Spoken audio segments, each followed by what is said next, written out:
Welcome to the So That's Why podcast, where we unpack the science behind everyday questions. I'm Jen. I'm Chris. And I'm Matt. So here's a question that has probably haunted most of us at one point. Why do we obsess over hitting 10,000 steps every day? Like, I've literally paced around my living room at 11 p.m. just to reach that magic number on my watch. And you know what? I'm not surprised. But I've been there, right? That's what I do too. You know, you get this sort of collective panic, don't you, when your watch shows 9,847 steps before bedtime, and so you get off, don't you? You sort of do.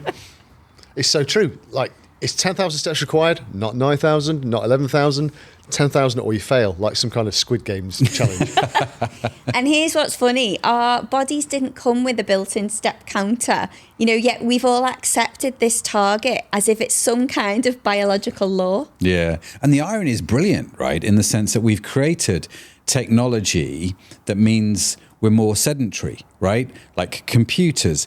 So then we buy technology to tell us that we're not moving enough. And so we've literally invented the problem and then invented a solution to sell back to ourselves. Yeah, genius. But I promise you, the origin of the 10,000 step thing will not be what you expect. It involves a Tokyo Olympics, a clever marketing team from Japan, and a number that looks like a walking person. What, a number that looks like a walking person? I know. But before we get to that, it's vital we talk about the huge benefits of walking for health in the first place. So there was a 2025 study published in the Lancet that analysed data from all over the world with 160,000 adults. And it found that people walking at least 7,000 steps per day showed a 25% reduction in cardiovascular disease risk. But more than that, there's a 38% reduction in dementia and a 22% reduction in depression. And that was compared to people not just with a sedentary lifestyle, but people already averaging 2,000 steps per day. Which explains why I felt like both my body and brain were deteriorating in lockdown, because I was basically doing a triangle like everybody else between my bed, my desk, my fridge, probably getting about 47 steps a day. Yeah, well, that's real, right? That's real. And the difference between sedentary and what is moderately active isn't just about your waistline, although for me that's important. It's also about, and it's becoming more important, this, whether I can remember where I left my keys as I'm approaching 70 in quite a long distant future. Exactly. It's so important as we get older. And like research has shown that even just a 1,000 step daily increase, it correlates with a 15% reduction in all-cause mortality risk. So obviously it's massive because as anyone with a fitness watch will tell you, like 1,000 steps, it's not that far. It's half a mile? So movement matters. We all knew that. But why have we latched on to 10,000 as if it's written in stone? Okay, I promised you a link to the Tokyo Olympics, which were back in 1964. So here goes. So there's a company called Yamasa Tokai Kiki. I won't say that twice. And they developed one of the first commercial pedometers or step counters, and they called it the Manpo key. And the Manpo key translates to? You guessed it, the 10,000 step meter. So the 10,000 number was chosen for marketing reasons. Plus the number 10,000 holds like Japanese cultural significance as a symbol of long life and prosperity too. So our entire fitness culture then is based on what a Japanese character looked like. So it looks like somebody walking. Feels a little bit like, let's decide to eat 8 meals a day because that's the shape of a snowman. But someone must have done some science, right? They didn't just pull it completely out of thin air. No, I mean, it is a good number, let's be honest, to start with. But yeah, there was an academic at Kyushu University in Japan, and he was worried that Japanese people were adopting sedentary, he called it American lifestyles, that was his words, not mine. So what he calculated that was increasing your daily steps from 4,000 to 10,000 would burn approximately 500 extra calories, so helping people to maintain their weight. So that's got a bit of science behind it too. So it was basically one guy with a calculator being like, yeah, 10,000 sounds good. And then a marketing team were already printing pedometers.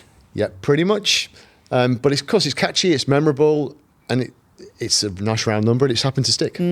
Yeah, it must have, because here we are, 60 years later, and we're still aiming for the magic 10,000 steps. That's it. But interestingly, like when researchers actually started studying step counts and health outcomes associated with them, like decades later, they found something quite interesting. What, that 10,000's wrong? Not wrong, but not necessarily right either. So there was a major study, like a huge study, with 160,000 older women, and they found that taking just 4,400 steps, I think it was, a day had this like 40% reduction in mortality risk compared to those taking only 2,000 or 2,500 steps. But that same study also found those benefits appear to plateau at approximately 7,500 steps. So what we're saying is, it's not just a case of the more the better forever. There is a limit over and above which it doesn't really benefit you anymore. Although I'm guessing it's more complicated than that. So there's got to be individual variation, because that's how biology works, right? And that's it. And that's why, these round numbers are useful in general, but not always right, because it's not always ideal to have this same aim for everybody. It's got to be individual. And, it turns out that optimum step counts vary dramatically based on age. So for adults over 60, benefits typically plateau at 8,000 to 10,000 steps. But for those 60 and over, it's actually a little bit less. So those maximum benefits are about 6,000 to 8,000 steps. So I guess, your grandparents are right then, aren't they, when they were saying all along that a gentle walk was plenty of exercise for them. They know everything. Yeah, grandparents. Yeah. But there's also variation based on what health outcome you're actually targeting. So if we look at dementia prevention specifically, research says like 9,800 steps, I think it is the optimum amount for trying to lower that dementia risk by about half. But if you're looking at cardiovascular health and lowering cardiovascular disease risk, then those benefits continue for more steps. So 10,000 to 13,000 steps still show benefits. So 10,000 wasn't completely arbitrary then from a health perspective. It just happened to land in a reasonable zone for certain populations and certain outcomes? Precisely. So it was based on what was known, and it still remains a good average figure. It's just that as more research has become published, like we know the daily step target should be far more individual than we maybe previously thought. Which is really interesting, isn't it? And it connects with this idea then that people have wildly different step counts from their daily lives, right? So someone working in retail is going to hit 15,000 steps a day without trying, while someone like me, maybe who works at a desk, is going to struggle, I don't know, to reach 2,000 or 3,000 steps. Yeah, and that really brings us to why this matters, because if you look at the research, and this won't surprise anybody, that the biggest health gains come from moving from a sedentary position to someone who becomes more moderately active. So if you picture that as a curve, it's going to go up quite steeply, isn't it? Because you start off doing nothing and then you are increasing to doing something. But then, so let's say you've gone from 2,000 steps to 5,000 steps. That's a massive increase and you get big health improvements. If you then go from 5,000 to 8,000, you get some more benefits, maybe not quite as much. But from 10,000 to 15, there might be an extra benefit, but it's going to be relatively small. So it's all about getting going and just keeping an eye on it, but not necessarily just aiming for that arbitrary single figure. So, okay, so let's get this, maybe let's zoom in a little bit, make it a bit more practical for, real people. Because we all know someone who's deeply obsessed with their step count versus the whole person, the person maybe that thinks the whole thing is nonsense. It's a great point. I mean, we know it's important. So for older adults, as an example, taking as few as, I think, 6,000 steps per day, it's associated with this massive reduction in mortality risk. So we know even a very small increases in daily steps provide dramatic effects. So the skepticism is understandable, but we know the science is there, but it's just not always as big a jump as people necessarily think it needs to be. Which makes sense when you think about biology. Older people might have mobility limitations, joint issues, and naturally just move more slowly. So expecting a 70-year-old to hit the same target as a 30-year-old is just a bit silly. Well, it is, until you try telling it to, the mum who's in that sort of competitive step counting group with her friends from aqua aerobics, and they've got the WhatsApp group, which is where they screenshot their step count. It feels a bit it can be a bit intense, maybe more intense in our fantasy football league. Oh, nothing's more intense than that. It does get intense. Yeah, I mean, you do touch on something important, and I'm not talking about the fantasy football league. That is important. It is important, but I'm talking about motivation. So, like the 10,000 step goal, like regardless of its origin, it provides this kind of clear target that people can understand and work towards. And sometimes, having a simple, memorable number, it is more valuable and more achievable than a complex, personalised recommendation. Even if it's not scientifically perfect. Even then, it can be demotivating for some, though. So if you think of that 10,000 figure, if you're an individual with chronic conditions, you might average anywhere between 1,000 and 9,000 steps per day. So it's a massive window of variation. So you imagine someone at the lower end of that scale trying to strive for 10,000 steps a day. It can feel impossible and discouraging when it might be actually a long way from what they actually need. So we do need to be careful. Yeah, because it's easy to not do something because you think, I can't hit that goal, right? That target. So why bother? Exactly. And as I touched on earlier, a small number of steps can make a big difference. We're talking 2,000 to 3,000 additional steps per day. It can provide meaningful health improvements, even, as I say, for those groups with chronic conditions. So the message to everybody, every demographic group is some is better. That's the crucial message. Some kind of increase, some improvement is better. And there's also physical variations to consider. We're all different heights, leg length affects step frequency. And a study found that for moderate intensity walking, people who are 5 foot tall might take 111 steps per minute, while someone who's 6'6" might only take, say, 85. So, and also I find I have a shorter step if I wear barefoot shoes. Just putting that out there. So maybe a universal step count or a step target doesn't account for someone's height, and also doesn't account for someone's build, right? So different people, different heights, different builds are going to get different cardiovascular workouts, I suppose, based on how much they walk. Yeah, and the other thing is intensity, because the one thing we haven't touched on yet is that not all steps are created equally. But you've not said that before. I know. That's a T-shirt slogan, if ever I heard one. So step quality, meaning intensity, is as important as quantity. So if you think about walking 100 steps per minute for 30 minutes or 50 steps per minute for 60 minutes, it's the same steps, right? But the faster pace will provide additional benefits. So, coming back to what you were saying earlier, shuffling around your house at midnight to hit the 10,000 steps isn't the same then as actually walking briskly. No, exactly. And there was a study in 2024, and it found that people engaging in at least 15 minutes of what they call fast walking daily, they experience nearly 20% decreased mortality risk. So that intensity does matter. Which explains why my steps that mostly involve walking from room to room while I'm working from home don't quite give me the same glow as when I actually go for a good walk around the block.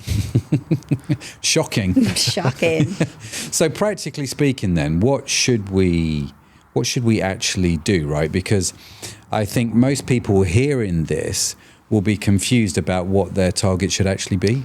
Yeah, so our advice would always be try and start by understanding your current activity level. So if you track it for a week and see where you actually are, so it might be 1,000 steps a day, it might be 3,000 steps a day, it might be 3-4 steps a day, probably a few more than that. But whatever that number, that's the start point, and then gradually increase it by 1,000 or 2,000 steps per day until you reach a number that feels right. And I guarantee you'll feel better. You'll start to find what is your kind of personally appropriate target, and that will start to become clear in your mind and in your body. And so what is personally appropriate? So I guess if we look at it as a rule of thumb, we can take most adults under 60, we're looking at between 7,000 and 10,000 steps per day. For adults over 60, a little bit less, 6,000 to 8,000 steps per day. For people with chronic conditions, getting to 4,000 or 5,000 steps can be really meaningful in terms of health benefits. Yeah, that's really, really good. And the other thing, of course, to throw into this is life happens, right? So some days you're going to hit your target because you got lost in IKEA, and it takes you 4 days to get out. Other times you might just hit the 2,000 steps a day because you're ill or you're busy or, we live in England. It does rain a lot and we might not be bothered to go outside. No, totally. And, that routine matters. So there was a really important piece of research that came out that it showed that 8,000 steps or more on just 1 to 2 days a week provide the mortality benefits compared to someone constantly having far less. So it just showed that the kind of the weekend warrior approach isn't always ideal, but it's still better than nothing. And what about people that aren't necessarily doing steps, but they're doing other forms of exercise like cycling or swimming? Should they still care about steps? Yeah, such an important question because, of course, steps are only one metric of physical activity, right? So, like health guidelines typically recommend 150 minutes, what's that, 2.5 hours of like moderately intensive aerobic activity per week. But that can come from any form of movement. So steps, they do provide an easy to track method, but of course it's not a complete picture. Yeah, I mean, I would say to people the best exercise that you should do is one that you will actually do, right? Exactly. So whether that's walking or cycling or swimming or dancing around the kitchen like I do, movement's Some movement. things I don't need to see or picture in my mind, if I'm honest with you. Okay, so we've learned that 10,000 steps came from marketing, that research suggests lower numbers are often sufficient and that individual variation matters. But I'm curious, like, how this connects to other health concepts when we think about how does step count affect sleep? Yeah, massively so. So if you look at like the realities of it, so a higher like daily step count, it's directly associated with better sleep quality, but also reduced time to fall asleep and more time in deep sleep phase. So that relationship works both ways too. So better sleep leads to more energy for activity the next day, but more energy and activity leads to better sleep. Well, it's not a surprise, right? Because everything's connected. So your movement affects your sleep, and your sleep affects your mood, and that affects your motivation to do you know what I mean? It all works together. Yeah, and there's definitely the mental health component. You know, that study we mentioned earlier found a 22% reduction in depression risk at 7,000 steps compared to 2,000 steps. I mean, that's huge, that's substantial. It is. It's massive. And the whole thing is, it's a reminder that all of these health behaviours, they're not isolated. So step count's a really rough indicator for overall activity level, but that influences everything. It influences health and general well-being. Although, let's be honest, we've all had those days, haven't we, where we've checked our step count and we either did one or two emotions. We either feel really smug or we kind of feel really guilty. But all of this is based on a number invented by a marketing team in 1964. And we're complicit in this. Well, is it madness? But we're complicit in it, right? True, but maybe the real value isn't the specific number, but the awareness it creates. Like before fitness trackers, I guess I had no idea how little I actually moved on some days. Yeah, I totally agree. It is so important to have that target. And the thing about tracking is it creates awareness, doesn't it? Which it can motivate and it can change your behaviour. So whether that goal is 7,000 steps or 10,000 steps, that's less important than having a goal in the first place that actually gets you off the sofa. So to answer our original question, why do we chase 10,000 steps a day? So we chase it because a clever marketing campaign back in 1964 gave us this memorable round number that happened to pretty much align well with health benefits uncovered decades later. So 10,000 steps as a daily target is not wrong, it's just not universally right either. And because the Japanese character for 10,000 looks like a person walking, which is simultaneously the most charming and delightful, but also the most absurd reason for a global health recommendation I think I've heard for a while. So that's why 10,000 steps became the magic number. And more importantly, you now know that the actual magic happens at a much lower step count than you thought. The biggest gains come from simply moving, from sedentary to moderately active. Exactly, and the key point is some movement is infinitely better than none. So whether you hit 5,000 steps or 10,000 steps, that matters less than constantly or consistently trying to move more than you did before. So the best step count is the one that's sustainable for your life, your body, and your circumstances. And maybe maybe we can all sort of become less obsessive about checking our step count at 11 o'clock at night. Although your midnight living room laps do technically count. That's it for this week. Make sure you hit that subscribe button, as we're going to be unpacking the science behind everyday questions each week. And tell us in the comments what questions you'd like us to explore. Thanks for geeking out with us. But for now, that's it from me. That's it from me. And that's it from me. Bye.